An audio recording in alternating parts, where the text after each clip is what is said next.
Redbeard here.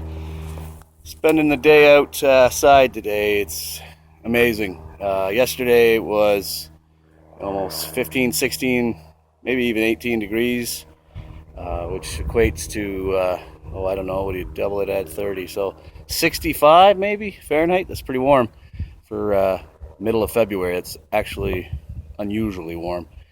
It feels like spring is upon us, which is maybe a month and a half early, but if it is, I'll take it. So anyways, I'm out here in the beautiful Wawanosh wetlands and just trying to find a nice little spot to set up and maybe try some challenges. Going to attempt doing the one-handed ferro rod fire. That'll be interesting. I was hoping to come out here and try my hand at some primitive cordage as per the challenge, but everything out here is very dry and brittle. Even the grasses that are all over the place, just they crumble to dust. So I don't think cordage is going to be on my agenda today as I hoped. I thought about maybe grabbing some of the drier grass and putting it in my kettle and boiling it, my little soloist kettle over the fire, but even that I don't think is going to work, so that's all right. We'll make do. I brought some nice Italian sausage out, so I'm going to maybe whip those up over the fire, and we'll just have a nice day out in the woods. Anyways, guys, stay tuned. We'll see you in a bit. All right, guys, so as you can see, I got my base of dry wood set on the ground. The ground is very wet. It's very spring-like. When you step on it, you see the water come up, so it's damp, it's muddy. So we don't want to try to light a fire on that, otherwise we're going to have a hard time. It's going to start to draw that moisture from the ground. It's going to cause a bit of a damp fire. So anyways, the materials I collected with one hand, it's not hard to do. You can walk by, just walking down the trail, grabbing some dry grass, leaves, sticks, etc. And I assembled all that. So I'm going to give it a try to use the ferro rod.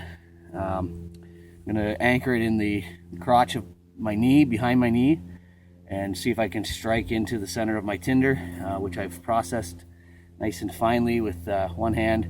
I'm not 100% sure how well it's going to go. I got quite a bit of a cross breeze coming across these fields today, but we'll give it a shot.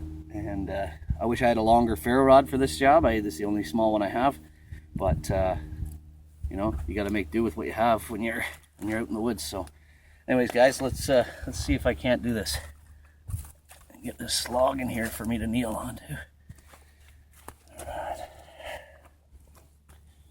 Try to get as close to the fire as I can, holding that ferro rod as strongly as I can. Okay. All right. Let's bring that in a little bit. All right, here we go. Here goes nothing.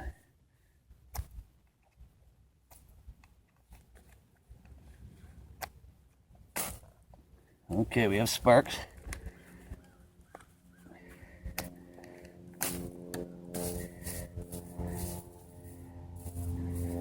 Might take a bit of few efforts here. Ooh, close one there.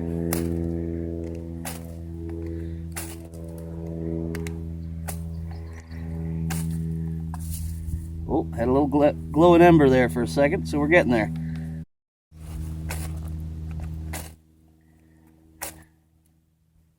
Oh, what do we got here? All right, take care of it, one-handed. Don't let it go out on you. Have to start again. I want to make sure we have some small fuel to feed. Luckily, everything is pretty decently dry.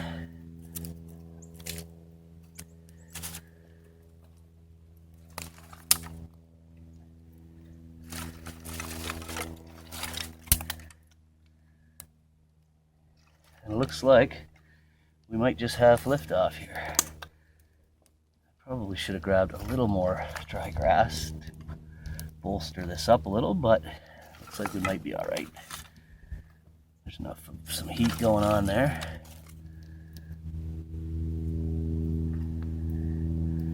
Yeah, I think we're all right now. So now we just have to you know, start building our fuel size, get the larger material, you know, get that stuff going. And there you have it, guys.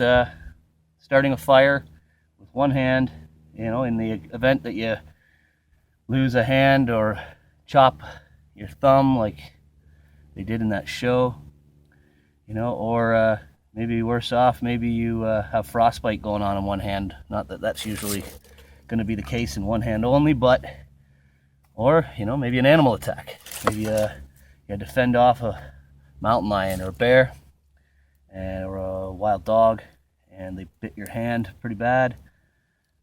Or maybe you only have one hand to begin with. You know, that's possible too, right? There are folks out there with disabilities and handicaps who have to be able to survive as well, right? So, and they're at a disadvantage to us more able-bodied people. So we have liftoff here. So I'm going to get this fire stoked up a bit more, and then I'm going to maybe set up something and do a little cooking.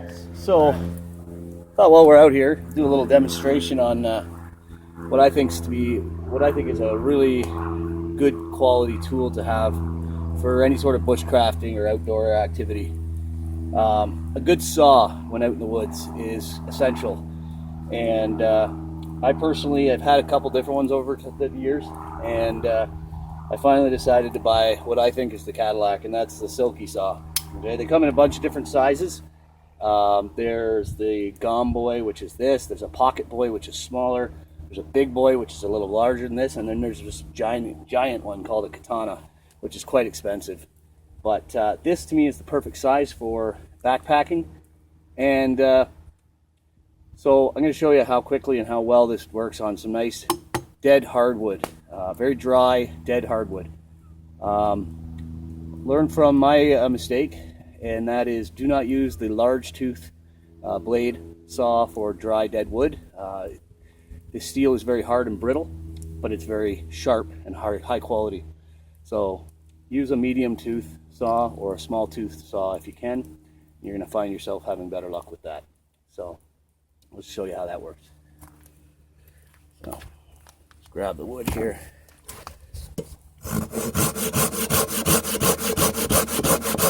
Just like butter. Makes quick work, very hard dry wood. Minimal effort, minimal calorie burn, and then you got some decent firewood, you know, a larger size so you can get that going for the fire and help keep that fire going longer, hotter. Anyways, guys, thought I'd show you that. It's a Silky Gom Boy. It's a great piece of kit. I have two blades for it. I have the larger tooth blade, which works really well for green wood, and there is a smaller tooth blade that's even better for hard dry wood. Hey guys, so now we got the fire built up pretty good. We got some bed of coals, and I found a nice green twig and decided I'd cook up a couple of sausage.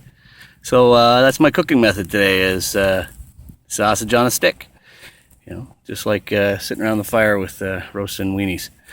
So not a big deal, just simple technique. Find something that's nice and green, lots of flex to it. And I like to peel off the outer bark because you don't know what kind of contaminants might be on that. And then I just stick that green wood into the fire for a few seconds. Just burn off any bacteria that might be there. That's not necessary, it's a little overkill, but if you're out in the woods for a long time, you don't really want to get sick. It's not fun. So I'll grill up these sausage. They'll start to drip some nice grease, make my fire all hot and smoky and smell good. And then, then we'll eat some. So here's a little lesson for anybody who's cooking. This is an unfortunate side effect of what happens when you put sausage on a flame that's too hot. You get a overly rapid boil of the fats and moisture inside the sausage, and it blows through the casing. This will happen sometimes on your barbecue, and it's unfortunate because what it does is it lets all those nice juices and grease fall right out when you want to eat them. But we're out in the woods, so we're not too particular. We're just going to cook it, and if the extra grease falls out and burns away, then that's less that goes in my stomach, which means less jump, tuck, squats, right? Right on, guys.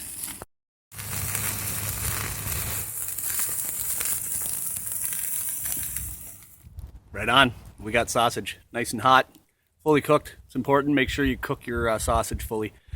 For one, it's gross if you eat raw sausage. It really is. And two, raw pork. Ugh, you can get sick, especially ground pork. So make sure you take your time, cook them. Sausage are just better that way anyways. Make them nice and crispy. You know, try not to burn them because then they get bitter, but if you can get a nice crispy skin on them, they're great. I'm going to sit here and eat these. No dirty comments. Took a moment here and I just made this very simple cross member here to go over the fire because I'm going to hang my little GSI Soloist kettle over the fire and heat up some water, make a little French press coffee. This is a little travel one. It's nice and easy. If you're going to be out in the woods and you have the ability to have the luxuries that you like, do it. Nothing better than sitting around a hot fire on a nice spring day. Well, it's supposed to be spring. It's supposed to be winter, but it's like spring. You know, have a coffee. Have the things you enjoy. It makes the whole day a little bit more enjoyable. So anyways, I'll rig this up. We'll get some water brewing and I'll make some coffee.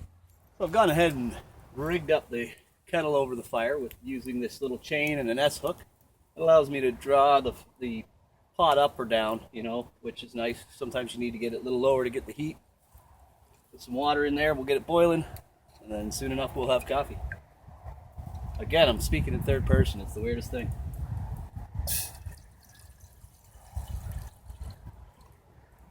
All right, that should do it. We have our boiling water. We have our fresh French ground coffee. We'll just pour that in. Just like so. Oh yeah, wow. I measured that pretty well perfectly. You know, I leave a little bit of headroom there. Oh, does it ever smell good? You know, the coffee smells good at home, but when you're out in the woods, anything that's food related just smells so much better. You know, bacon over a fire, unreal. Onions, super good. Coffee, even better. So, take my little press, put that on there. You know, I won't press it yet. I'm going to give it 3 or 4 minutes at least to steep. Get all that coffee flavor out of the grinds, and then I'll press it down, and then I'll sit and enjoy it. It's been a good day out here. Just about at the end of my time out here. I'm going to pack it up pretty shortly. I'm just going to finish my coffee, enjoy that, watch the embers of the fire burn away. Been a nice productive day out here. I came out here with the intention of trying to hone some skills with making cordage from natural materials, but again, like I said, the materials out here are just far too dry and brittle. There's nothing I can seem to feasibly work out to make some cordage. So we'll come out and try that again another day. Was able to get the one-handed ferro rod fire going, so that's kind of cool. And cooked up some sausage, made some French press coffee, and just really enjoyed the weather, enjoyed the day. Can't wait for spring. Can't wait for things to get a little green and do a bit more of this outdoors kind of stuff. It's good for the soul. Anyways, guys, thanks for hanging around and watching if you did, and hope you found it educational. And if you didn't find it educational, hopefully it was a little bit entertaining. Anyways, stay tuned for the next one, guys. This is RedBeard.